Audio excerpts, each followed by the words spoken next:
이제 본격적으로 한솔고에 대해서 이제 말씀을 드릴게요. 이제 한솔고 출판사는 천재 박영록 출판사를 쓰고요. 이제 시험마다 선생님께서 외부 자료를 미리 주시고 이제 여기 범위를 공부해라라는 식으로 제시를 해주십니다.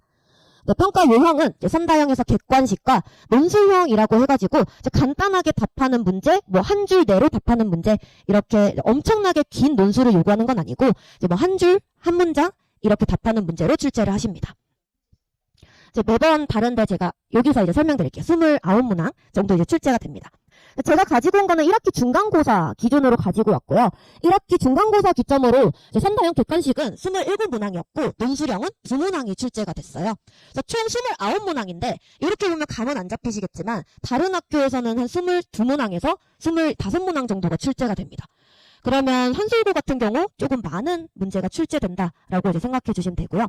이렇게 문항수가 늘어나면 장점은 한 문제당 배점이 좀 작아지기 때문에 한 문제를 틀렸을 때 부담이 적다라는 장점이 있고, 또 이제 단점은 시간은 똑같으니까 문제를 푸는데 시간이 부족할 수가 있다라는 이제 단점이 있습니다.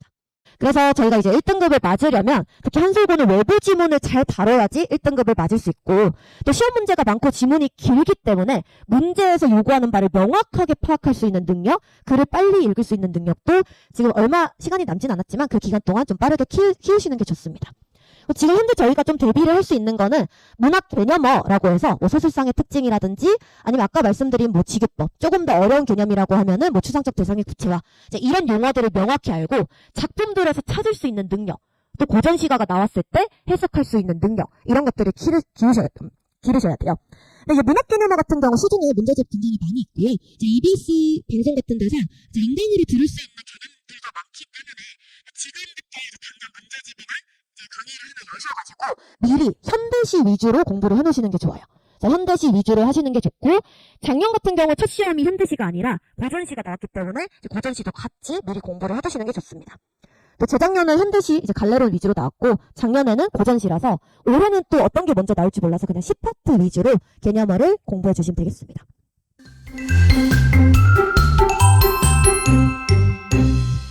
네, 오래 기다려주셔서 감사합니다. 네, 한솔고 이제 설명에 시작하도록 하겠습니다.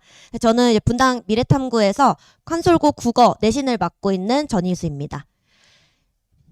자료 배부해 주신 것 중에서 제 사진 있는 자료가 하나 있을 텐데 그 자료 말고 혹시 프린트 받으셨나요?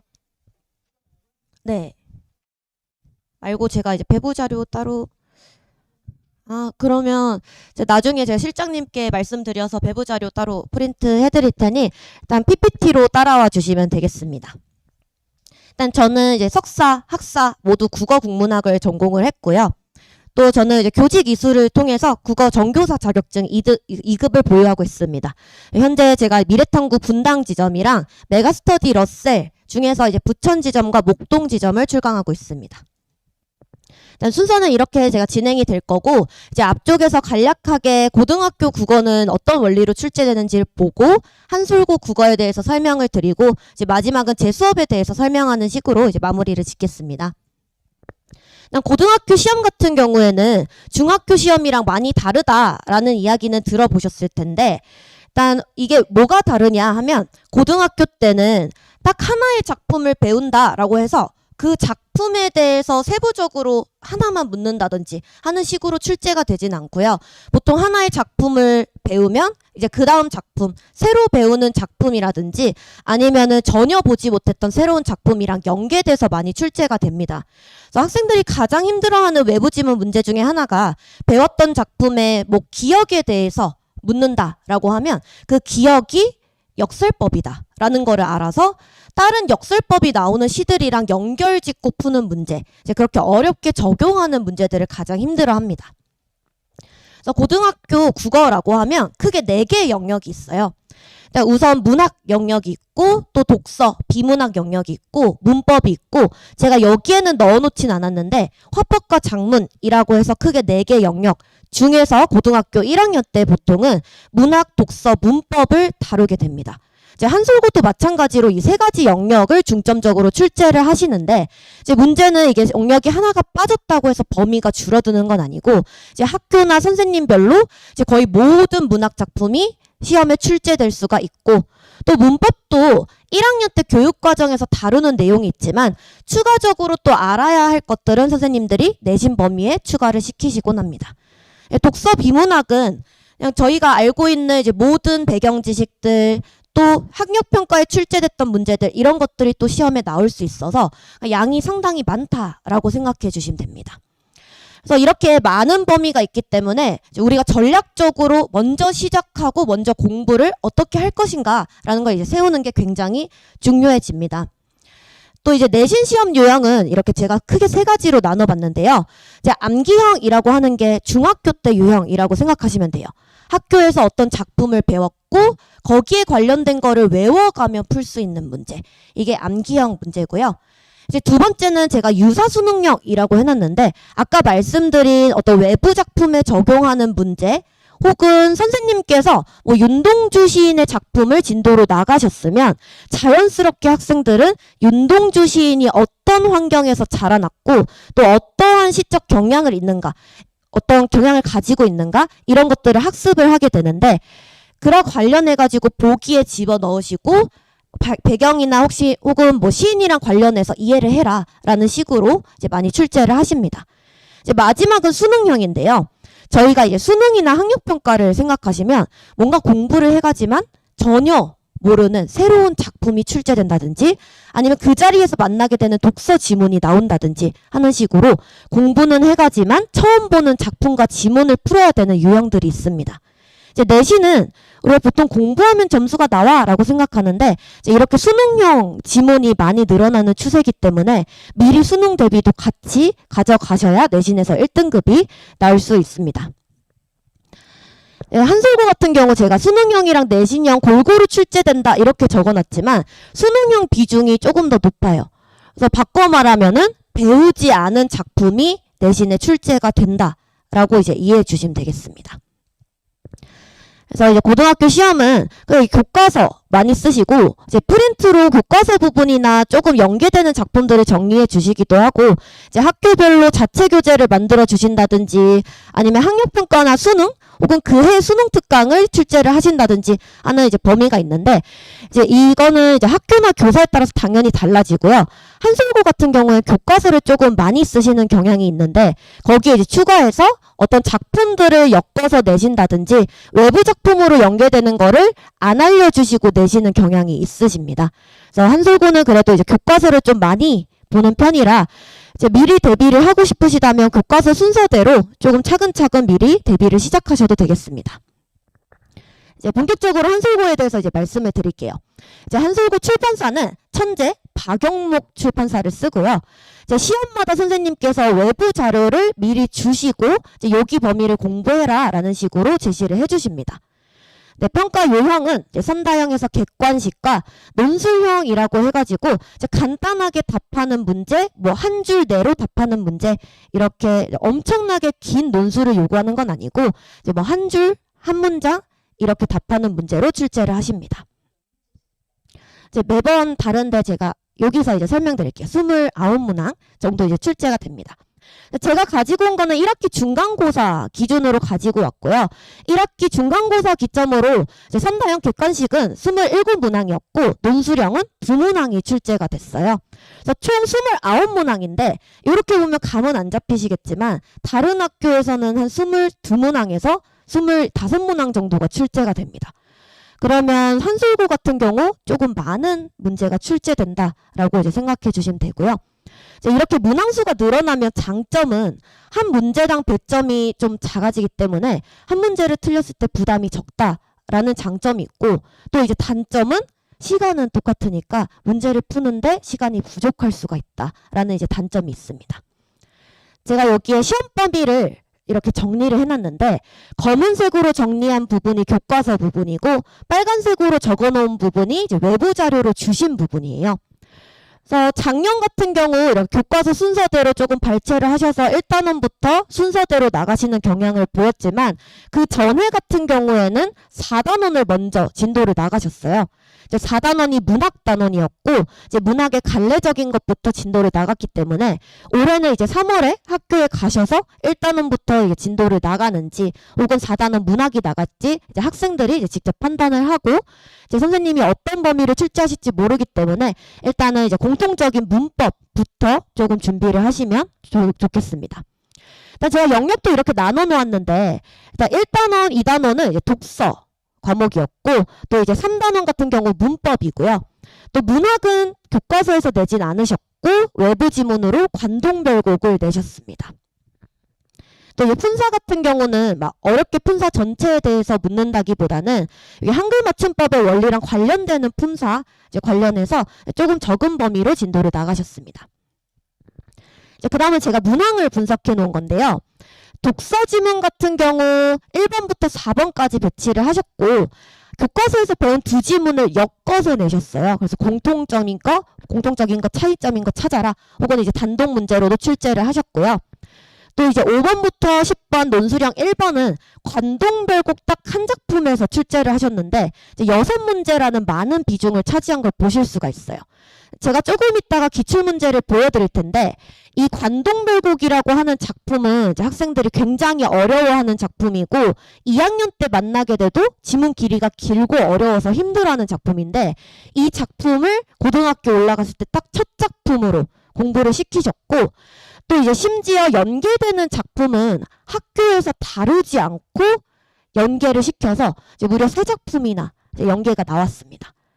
이제 고등학교 1학년 때 모의고사를 볼 때도 학생들이 고어에 익숙하지 않아서 얘를 이제 현대어로 조금 해석을 해줘서 애들이 읽고서 풀게 되는데 이제 이 한솔고에서 출제하신 경향은 관동별곡도 그렇고 나머지 외부 지문도 고어를 현대어 풀이로 전혀 해주지 않고 고어 그대로. 그럼 학생들이 보기에는 외국어를 읽는 그런 느낌이 들었을 시험이에요. 이것도 한 작품이 아니라 무려 3작품을 갖고 오셔서 이제 연계해서 풀어라 라는 식으로 제시를 하셨습니다. 또 이제 뒷부분에서는 한글 맞춤법이랑 음운 변동이라고 하는 문법 파트를 가지고 오셨는데 이제 지금 문항 번호 보시면 거의 절반에 해당할 정도로 많은 수가 문법에서 나왔다라고 생각해 주시면 되겠습니다. 그래서 제가 이제 다음에 이제 시험을 분석을 해봤는데 이제 문법 같은 경우에는 조금 특이했던 게 문법이 나온다라고 하면 뭐 한글 맞춤법 조항에서 예시를 따서 나온다든지 조항이랑 엮어 나오다든지 하는 식으로 나오는데 문학 작품을 주시고 거기에서 문법을 풀어라 라고 하는 식으로 이제 출제를 좀 하셨고요. 이제 문법의 비중이 많았다라는 게 이제 특징적입니다. 또 이제 문학 같은 경우는 관동별곡 한 작품만 들어갔는데 연계되는 작품으로 배우지 않은 외부 작품이 많이 나왔어요. 이렇게 외부 작품이 많이 나왔다는 얘기는 수능 공부가 필수적으로 되어 있었어야 된다라는 이야기입니다. 또 이제 논술형을 제가 까다롭다라고 적어 놓은 게 아까 막 엄청나게 긴 논술은 아니에요 라고 말했지만 조금 이따 조건을 보시면 맞춤법에 맞게 뭐 20글자 이상을 써라 라고 하는 이제 조건이 조금 까다롭게 제시가 되고 있습니다. 또 제가 이제 빨간색으로 강조를 해놨는데 한솔고 문제의 특징은 보기가 엄청 많이 들어갔다는 거고 보기가 많이 들어갔다는 얘기는 보기를 읽으면서 한 번 더 판단해야 되는 문제들이 많았다는 얘기고요. 또 문제랑 지문의 길이가 굉장히 길게 나옵니다. 그래서 독서 지문 같은 경우도 시험지 페이지 수로 2쪽을 차지하는 상당히 이제 길게 출제를 하셨고 문제 자체도 선택지에서 제시하고 있는 길이도 굉장히 길고 또 문제에서 보기가 1개가 아니라 2개가 들어가기도 하는데 이제 길게 출제가 됩니다. 그래서 아까 제가 이제 문항수가 많은 편이라고 했는데 문항수도 많고 문제 길이가 길다라고 하는 거는 빠르게 판단하지 못하면은 시험에서 답을 찾지 못하고 찍어야 될 가능성이 높다라고 이제 말씀드리고 싶습니다. 또 되게 특이한 거는 고사성어 문제가 한 문제 이제 출제가 됐는데 이제 저희가 이제 고사성어 같은 경우 수능에서는 조금 줄어드는 추세고 대부분은 문맥적 의미라고 해서 이제 현대 이제 어휘 위주로 이제 출제가 되는 경향이 있습니다. 이제 지금 번호로 2번 부분 이제 방금 받으신 자료에서 2번 부분 따라와 주시면 되겠습니다. 그래서 이제 고사성어가 이제 수능에서 조금 줄어드는 추세가 있는데, 이제 학교에서 내신에서는 선생님들이 사자성어, 고사성어를 출제를 하시는데, 한솔고는 이렇게 고사성어 문제가 나온다는 거는 고사성어를 미리 좀 대비를 해놓을 필요가 있다라고 말씀드리고 싶어요. 또 이제 시험 난이도는 상인데, 작년 중간고사, 1학기 중간고사 기준으로는 최상이었습니다. 학생들한테 듣기로는 평균이 30점이 나올 정도로 굉장히 어려웠고, 그때 너무 어려웠어가지고 점점 좀 난이도는 좀 쉬워지는 추세지만, 또 올해 또 맡으신 선생님이나 또 첫 시험에는 어떻게 될지 모르기 때문에 약간 마음의 준비를 하고 수능 대비도 좀 미리 해놓으시고 하면서 어려운 시험에 대비를 하시는 게 좋습니다. 또 이제 작년 시험은 외부 지문이 많이 섞였어서 중학교 때 수능 공부를 전혀 안 하고 갔다라고 하면은 학생들이 이건 뭐지? 나는 국어를 진짜 하면 안 되겠다라는 포기를 할 정도로 굉장히 어려운 시험이었습니다. 또 시험 범위 같은 경우에는 많은 편은 아니었는데, 또 여기서 선생님들이 요구하시는 보기에 나오는 개념들이 있어서 조금 더 깊게 공부를 해야 되는 시험이었다라고 생각해 주시면 됩니다. 제가 조금 뒤에 학교 시험 문제를 이제 몇 개 선별한 거를 보여드릴 건데, 크게 요형은 표현성의 특징이라고 해서 형식, 그러니까 얘가 우리가 수능 공부를 하면서 뭐 지규법이다, 의인법이다라고 이제 찾게 되는 개념들이고요. 또 세부 내용 문제라고 해서 그 작품이나 지문에서 미리 조금 공부해 가야 하는 문제들. 이제 마지막이 보기 문제라고 해서 처음 보는 어떤 이론이나 작품을 주시고 엮어서 내는 문제. 또 혹은 이제 미리 배웠던 작품일지라도 딱 하나의 작품이 아니라 2개, 3개 작품을 연계해서 내시는 문제. 이렇게 크게 3가지 유형이고, 한솔고도 이 3가지 유형이 다 출제가 되고요. 이 3가지 유형은 뭐 단독 유형이라기보다는 두루두루 엮어서 출제를 하시기도 합니다. 제가 첫 번째로 가지고 온 문제는 독서 지문에 관련된 거고, 독서 지문 저렇게 2개 제가 제목을 넣어놨어요.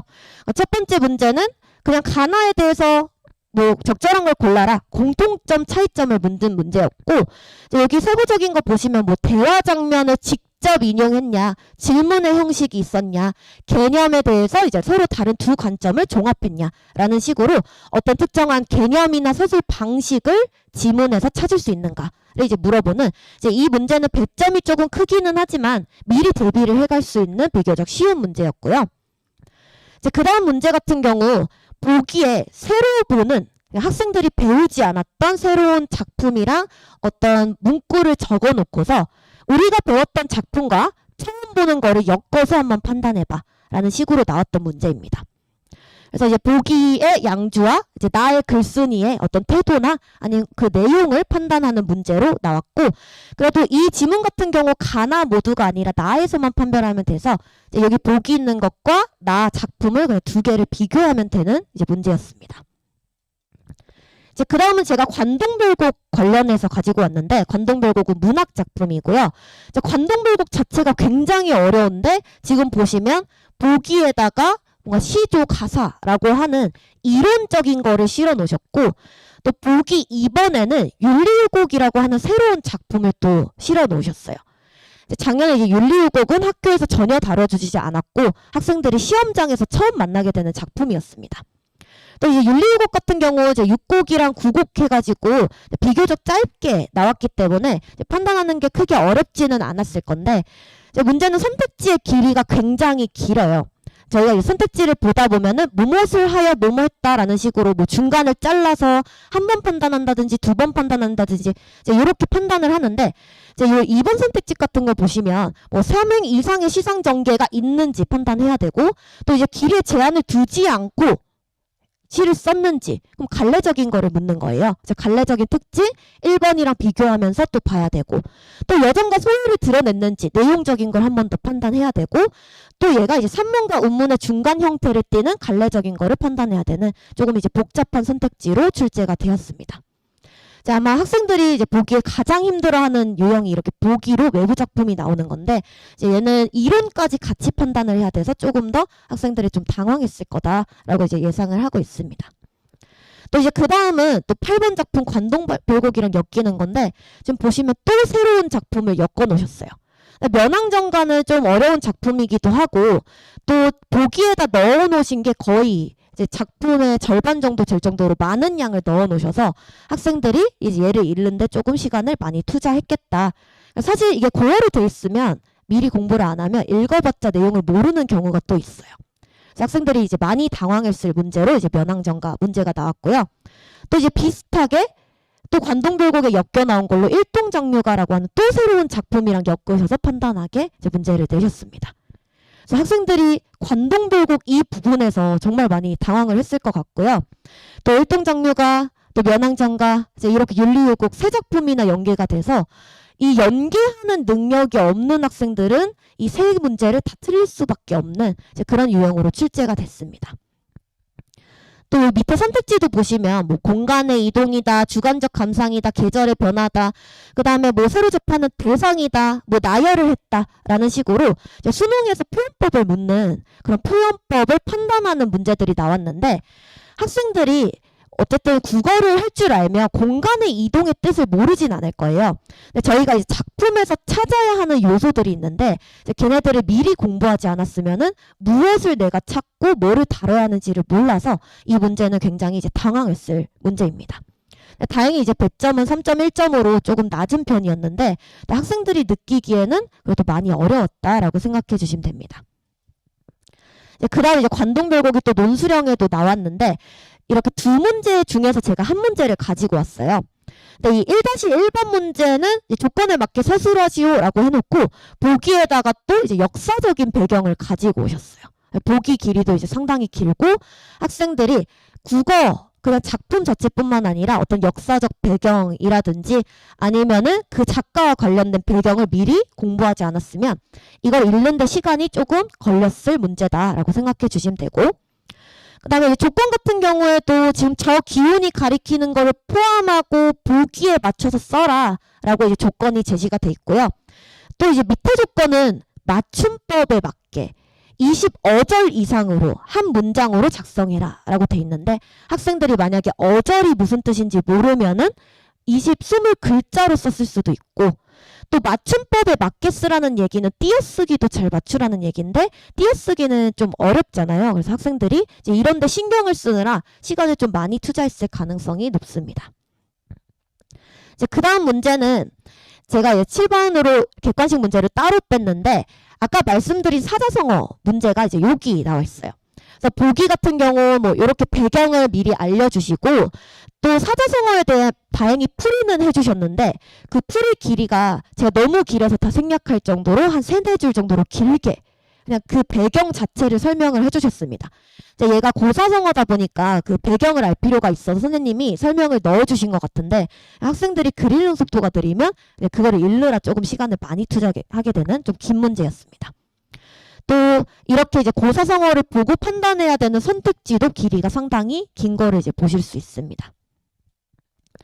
그 다음 문제는 문법 문제인데요. 제가 문법이 특이하게 이렇게 문학 작품 같이 이제 어떤 보통은 그냥 우리 일상 단어를 주시는데 이렇게 내용을 이렇게 주시고 여기에서 된소리 대기를 모두 찾아라 라는 식으로 내셨어요. 사실 학생들이 요거를 읽고 된소리 대기를 찾는 건 어렵지 않은데 일상에서 쓰는 된소리 대기는 저희가 경음화라고 해서 국밥 이렇게 소리 나는 건데 일상에서 쓰는 거는 어렵지 않지만 이렇게 조금 익숙하지 않은 글을 읽다 보면은 또 의식적으로 얘가 이런 규칙이 있었지라고 생각하면서 찾게 되는 그런 문제였습니다. 그 다음은 또 이제 문법, 품사 관련된 문제인데요. 제가 이것도 다 설명, 생략해서 다 생략해 놓으신 거를 볼 수가 있어요. 이제 지문에 이렇게 크게 있으면 4분의 1을 차지할 정도로 상당히 이제 길게 출제를 하셨고, 학생들이 또 이 문제를 풀려면 이 미지층과 부정층의 개념에 대해서 미리 또 여기서 공부를 하고 밑에서 하나하나 판단해야 되는 식으로 좀 복잡하게 출제가 됐습니다. 또 다음은 이제 논수령 2번인데요. 이제 2번 같은 경우에도 조건이 조금 까탈스럽게 나왔어요. 저 짓, 이김 자체에 대해서 판단하는 건 어렵진 않은데 여기 밑에서 두 번째 여기 제가 적어놓은 것들 보시면 형투소를 어근 접두사 그리고 뭐 무슨 전미사 전성어미 이런 거로 이제 명확하게 구분해라 라고 하셨는데 이걸 명확하게 구분하려면 학생들이 이 모든 것들 이 용어에 대한 개념을 미리 알고 있었어야 된다라는 겁니다. 그래서 사실 한글 맞춤법이나 음운 변동에서는 이 부분에 대해서 자세하게 보지는 않기 때문에 이렇게까지 집약적으로 이제 묻는 문제 많이 안 나오는데 한솔고 같은 경우 이렇게 명확하게 구분하는 또 이제 맞춤법까지 이제 맞춰야 하는 조건이 조금 까탈스럽게 나왔습니다. 여기까지가 이제 시험 문제였고요. 그래서 저희가 이제 한솔고 시험 이제 대비를 하려면 이제 문제를 보셔서 아시겠지만 결국에는 수능 개념이나 새로운 작품이 나왔을 때 적용할 수 있는 능력을 기르셔야 되는데 또 학교 수업에서 선생님이 이제 나는 이런 것들을 출제할 거야 라는 거를 암시하시기 때문에 이제 선생님의 이제 경향에 따라서 좀 집약적으로 공부를 할 필요가 있습니다. 또 이제 외부 작품으로 작년에는 관동별곡이 나갔으니까 보통 이제 외부 작품을 주시면 아 여기에서 많이 안 나오겠지 라고 공부를 좀 덜 하는 경향이 있는데 관동별곡 문제가 6문제나 나왔어요. 그래서 외부 작품도 좀 무시하지 말고 꼼꼼히 공부해야겠다라는 전략을 세우시면 되고요. 또 얘는 이제 제가 강조드렸다시피 외부 지문을 잘 풀려면 결국 수능 문제를 풀듯이 그 개념과 접근법을 미리 공부를 하셔야 된다는 겁니다. 지금 한 달 정도 동안 이제 수능 공부를 할 시간이 있어서 이제 얘를 이제 체계적으로 좀 전략적으로 내가 어떤 과목을 먼저 공부할까라는 거를 세우셨으면 좋겠습니다. 그래서 저희가 이제 1등급을 맞으려면 특히 한솔고는 외부 지문을 잘 다뤄야지 1등급을 맞을 수 있고 또 시험 문제가 많고 지문이 길기 때문에 문제에서 요구하는 바를 명확하게 파악할 수 있는 능력, 글을 빨리 읽을 수 있는 능력도 지금 얼마 시간이 남진 않았지만 그 기간 동안 좀 빠르게 키우시는 게 좋습니다. 지금 현재 저희가 좀 대비를 할 수 있는 거는 문학 개념어라고 해서 뭐 서술상의 특징이라든지 아니면 아까 말씀드린 뭐 지규법 조금 더 어려운 개념이라고 하면은 뭐 추상적 대상의 구체화 이제 이런 용어들을 명확히 알고 작품들에서 찾을 수 있는 능력 또 고전 시가가 나왔을 때 해석할 수 있는 능력 이런 것들을 기르셔야 돼요. 근데 이제 문학 개념어 같은 경우 시중에 문제집 굉장히 많이 있고요. 이제 EBS 방송 같은 데서 이제 인강으로 들을 수 있는 개념들도 많기 때문에 지금부터 이제 당장 문제집이나 이제 강의를 하나 여셔가지고 미리 현대시 위주로 공부를 해놓으시는 게 좋아요. 그래서 현대시 위주로 하시는 게 좋고 작년 같은 경우 첫 시험이 현대시가 아니라 고전시가 나왔기 때문에 이제 고전시도 같이 미리 공부를 해두시는 게 좋습니다. 또 재작년은 현대시 이제 갈래론 위주로 나왔고 작년에는 고전시라서 올해는 또 어떤 게 먼저 나올지 몰라서 그냥 10파트 위주로 개념어를 공부해 주시면 되겠습니다. 그 다음은 이제 문법 이론 학습이라고 이제 적어놨는데 이제 다음 페이지 같이 보시면 문법 이론 중에서도 현대 문법에 대해서 먼저 공부를 하시는 게 좋아요. 보통 1학기 때 한솔고 같은 경우도 음운 변동이랑 한글 맞춤법 위주로 출제를 하시고 이제 품사 부분이 나왔다곤 하지만 연계되는 이론 개념만 이제 나왔기 때문에 이제 현대 문법 중에서도 음운 그리고 한글 맞춤법 부분을 먼저 공부를 하시면 되겠습니다. 독서 같은 경우는 이제 지문의 난이도가 어렵진 않은 편이라서 그냥 수능 공부한다라고 생각하시고 조금 꾸준히 여기서 중요한 단어는 뭐지? 중요한 문장은 뭐지? 라는 식으로 공부를 해주시면 되고요. 이제 문학 같은 경우에는 이제 한솔고가 고전시가가 어렵게 나와서 고전시가 공부 또 만약에 고전시가가 안 들어간다면 교과서 기준으로 4단원인 문학의 갈래 서정, 서사, 극, 교술이라고 하는 파트로 돼 있는데 쉽게 말씀드리면 시 혹은 소설 극, 수필 이런 갈래들이에요. 그래서 이제 갈래적인 특징 꼭 아셔야 되고 한솔고는 또 보기에 이론을 많이 내시기 때문에 그 갈래적인 특징이나 아니면 작품을 공부하실 때 이론 공부도 함께 하시는 게 좋습니다. 그 다음에 얘는 제가 내신뿐만 아니라 학생들한테 항상 하는 얘기가 꾸준히 해야 된다라는 이야기인데 이제 국어 같은 경우에는 이렇게 단기간에 한다고 해서 갑자기 점수가 막 상승하고 이런 건 없고요. 또 이렇게 쭉 가다 보면은 어느 순간 갑자기 4등급에서 1등급 이렇게 올라갈 수도 있고 학생들 따라서 뭐 4등급, 3등급, 2등급, 1등급 이렇게 차근차근 올라갈 수도 있어요.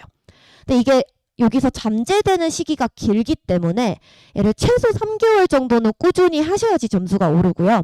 근데 학생들은 인내심이 조금 없는 편이라 내가 지금 당장 공부를 하면 당장 결과가 나오기를 바래요. 그래서 내가 이렇게 열심히 했는데 중간고사를 봤더니 점수가 안 나와. 그러면 난 잘 나온 수학부터 공부해야지 라고 다른 과목으로 돌아가요. 그럼 이제 중간에 가다가 끊겨요. 그럼 다시 처음부터 시작을 해야 됩니다. 그래서 국어 같은 경우는 꾸준히가 가장 중요하고 이제 꾸준히의 기준은 최소한 이틀에 한 번. 그래서 학생들이 뭐 문제 푸는 것뿐만 아니라 뭐 과학이나 사회 이렇게 공부를 하다 보면 교과서에 해당하는 설명들이 있어요. 그래서 그 설명을 기준으로 아 얘는 핵심이 뭐다라고 이제 찾는 식으로 공부하는 것도 저는 이제 국어 공부라고 생각하기 때문에 이제 그렇게 찾는 능력을 기르면 결국 독서 지문에서 명확하게 요구하는 바를 찾을 수 있는 이제 문해력이 이제 길러지게 됩니다. 그래서 이제 요구하는 정보를 찾는 연습을 꾸준히 하시는 게 좋고요. 제가 밑에 이제 어휘도 조금 적어놨는데 학생들이 점수가 안 나오는 게 공부를 안 해서라기보다는 실컷 공부를 다 해갔는데 문제에서 다르게 표현하면은 같은 건지 몰라서 틀려오는 경우가 상당히 많습니다. 그래서 어휘 같은 경우 영어처럼 어떤 뭐 철자를 외운다던가 정의를 외운다던가 이렇게 공부할 필요는 전혀 없고요. 이제 사전 같은 걸 찾다 보면 정의 나오고 밑에 예시가 나오는데 그 예시들을 보시면서 이 단어가 문맥에서는 긍정적으로 쓰이는가 부정적으로 쓰이는가 얘가 어느 범위까지 얘기할 수 있는가라는 식으로 이제 문맥적인 의미를 공부하시는 게 좋습니다. 마지막은 이제 기출문제 학습인데 어쨌든 저희가 수능 공부를 하게 되면 가장 질 좋은 문제는 학력평가 혹은 수능 그 문제예요. 그래서 기출문제는 1학년 학력평가 기준으로 해서 문제를 풀면 되고 제가 지금 데리고 있는 학생 중에서도 1학년 학력평가를 풀면 100점이 나올 정도로 상당히 국어를 잘하는 학생이 있어요. 그래서 그 학생들이 저한테 질문을 할 때 선생님 제가 이렇게 점수가 잘 나오는데 공부할 필요가 있을까요? 라고 이제 묻는 학생들이 있는데 제가 그 학생들도 무조건 고1 학력평가를 보라고 이야기를 해요. 그래서 저희가 이제 학력평가를 푸는 거는 내가 얘 풀면서 나 이렇게 잘하는구나 라고 느끼는 게 아니라 아 이런 유형들이 나오는구나를 익히는 거라 좀 난이도가 쉽다고 생각이 되더라도 쉬운 걸로 좀 구조를 보고 이런 유형을 출제하고 항상 이런 패턴을 가지고 있구나를 익힌 다음에 그 다음에 어려운 걸로 넘어가서 내가 이렇게 어려운 지문도 다룰 수 있구나로 이제 넘어가시는 게 좋습니다. 또 제가 여기 종합적인 사고력 이렇게 강조를 해놨고 이제 학생들이 공부하는 습성을 보면은 대부분 문제를 풀고 맞았는지 틀렸는지 이제 정답에 조금 집착을 하면서 나 이렇게 맞았네 이러면 틀린 문제 해설지 보고 그냥 대충 넘어가는 경향이 있어요. 근데 국어는 그렇게 공부하면 틀린 문제 계속 틀리고 맞았던 데서 또 틀릴 수가 있어요. 그래서 아까 제가 문제 보면서 말씀드렸듯이 선택지에서 판단하는 게 여러 가지가 있는데 학생이 첫 번째 게 아니라 두 번째에서 틀렸다라고 판단하고 우연히 얻어 걸려서 그 문제가 맞았을 수도 있는데 명확하게 보지 않으면 내가 어떤 걸 아는지 모르는지를 잘 몰라요. 그래서 항상 문제를 볼 때마다 얘는 이 지문에서 어떤 거에 대해서 물었다라고 하는 그 문제가 요구하는 사항을 명확히 찾으셔야 되고 또 선택지 모든 문제와 모든 선택지들을 지문이나 작품 본문이랑 연결해 가면서 아, 이 선택지는 작품의 이 부분에서 나왔구나 라고 1:1 대응으로 찾으시는 게 좋습니다. 그래서 이렇게 분석을 시키면 학생들별로 이제 문학은 짧게 걸리면 1시간 또 이 독서 같은 경우 조금 더 길어서 지문 하나 딸려있는 6개의 문제를 보는데 4시간까지 걸리기도 합니다. 그 정도의 시간을 쏟아가지고 처음에 정확하게 지문과 작품을 볼 줄 알아야지만 나중에 돼서 얘가 속도가 빨라지는 거고 또 수능 고3이 됐을 때는 그냥 빠르게 읽으면서도 중요한 거를 딱딱 집어낼 수 있는 능력이 길러지게 돼서 지금은 양을 많이 풀기보다는 정확하게 내가 문제의 유형과 요구하는 바를 찾는다라는 느낌으로 공부해 주시면 되겠습니다. 이제 여기까지가 제가 이론적인 걸로 이제 준비를 해온 부분이고요. 다음은 제 수업에 대해서 이제 말씀드릴게요. 수업은 지금까지 말씀드렸던 거를 종합적으로 보고 어쨌든 내신 기간에는 내신에 초점이 맞춰져 있긴 하지만 특히 이제 한솔고 같은 경우 외부 개념이 많이 나오기 때문에 거기랑 이제 관련해가지고 개념어, 수능 개념어 당연히 같이 보고요. 또 외부 지문에서 배웠던 작품의 같은 표현법을 찾아라 라는 식으로 작품들이 많이 나올 수도 있어서 그런 이제 선택지들을 조금씩 잘라가지고 개념어 공부도 같이 진행을 합니다. 다음은 제가 이제 내신 강의객서에 넣어놓은 부분인데요. 제가 항상 학생들한테 이렇게 이제 이야기를 해요. 요즘 학생들 다 성실하고 제가 이제 러셀에서도 보면 학생들이 자습실을 이용하는데 아침 8시부터 밤 10시까지 주 6일 혹은 주 7일 동안 정말 열심히 공부해요. 근데 그 중에서 어떤 학생은 1등급이고 어떤 학생은 4등급이에요. 그래서 굉장히 이제 학생들이 속상해 하는데 이제 잘하는 학생과 점수가 안 나오는 학생들을 보면은 점수가 안 나오는 학생들은 뭘 해야 될지 잘 모르고 그냥 앉아서 열심히 문제 풀고 공부를 해요. 근데 성적이 잘 나오는 학생들은 본인들이 조금 주체적으로 사고를 하면서 아, 나는 이 부분이 조금 부족하니까 얘부터 해야겠다. 또 시험에서 이게 많이 나오니까 얘부터 해야겠다라고 조금 더 이제 영리하게 공부를 합니다. 그래서 제가 이제 말씀드리고 싶은 거는 항상 시험마다 묻는 목적이 있고 학생들을 평가하는 요소가 있어요.